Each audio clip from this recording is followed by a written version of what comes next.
Suddenly, massive explosions start shaking the entire floor. The dragon's ice breath spreads everywhere, freezing the ground as another violent blast erupts. Drops of blood hit the ground, and then we finally see the truth. Loki, as always, is getting beaten brutally by the dragon. But this time the damage is far worse. Even so, Loki is still trying to move his body somehow. Seeing this, the dragon mocks him. So, you still refuse to give up?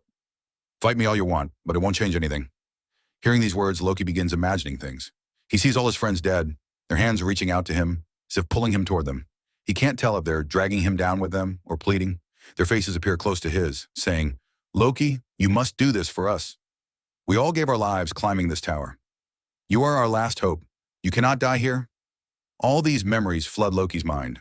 Loki then replies, You little mutt, you talk too much. Suddenly Loki draws his sword. Ice had already formed all over his body, but he shatters it with a single swing. Then he launches at the dragon with rapid, continuous stab attacks, one after another.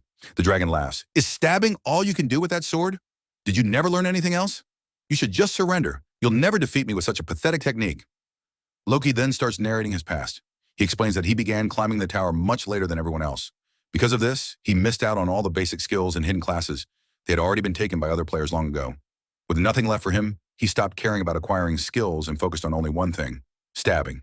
He practiced his stab attack endlessly. He trained so obsessively that he performed his stab attack 50 million times. Thanks to this insane training, many monsters became easy to defeat. He mastered stabbing. With time, he noticed changes. His thrust became faster, stronger, and more powerful. Even a single stab carried immense force. His technique was no longer a simple movement. It had evolved into a hidden skill, but since he created it through practice, it wasn't registered as an official skill, meaning it cost him no mana, and he could use it endlessly. The story returns to the present. Loki is still stabbing the dragon relentlessly again and again, but his attacks aren't even scratching the dragon's scales. Loki explains that to give the dragon even a tiny scratch, he must stab the exact same spot 100 times. Watching Loki's frantic attacks, the dragon sighs, Enough! Then it unleashes its ice breath. Loki is directly in front of its mouth. He has no time to dodge. He thinks, This is it. I'm going to die. But at that moment, he sees something familiar, a white light. It's the same light he saw on the 98th floor, right before he defeated that monster. He instantly thinks, if it worked before, maybe it'll work again. He follows the same pattern as before, copying that mysterious light's movement. Loki's power surges. With a single perfectly executed attack, he tears open the dragon's jaw, creating a huge hole inside its mouth. Loki collapses afterward, exhausted and bleeding heavily. The dragon rises, one of its eyes pierced and its jaw shattered. Growling, it says, You've crossed the line. I will not let you leave alive. Loki mocks him. Was my attack not powerful enough? Looks like you want even more. The dragon unfurls its wings. Don't get cocky. You only injured me by accident. Now I'll show you what a real attack is.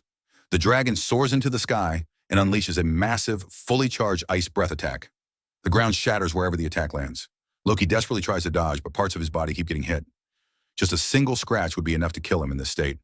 After finishing the attack, the dragon approaches Loki. You're not entirely useless, it says. If you brought 10 more people like you, maybe you could have defeated me. But all your companions escaped using those useless stones, the nightmare stones. If they hadn't used them, your fate might have been different. Hearing this, Loki is shocked. Nightmare stone? What does that mean?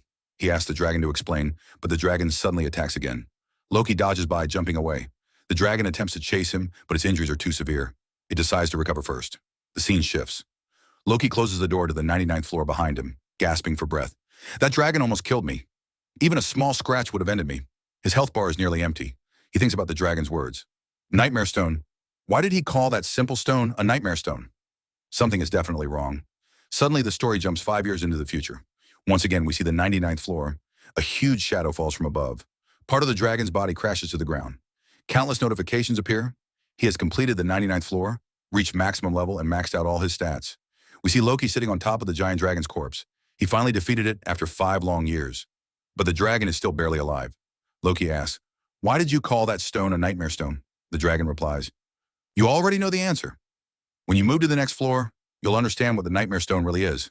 Its body dissolves into black liquid, and from it remains a strange object, a sword crafted from the frost dragon. Loki picks it up. They're calling this a sword? It looks tiny. How is this supposed to be a weapon? Before he can think further, he hears a strange sound.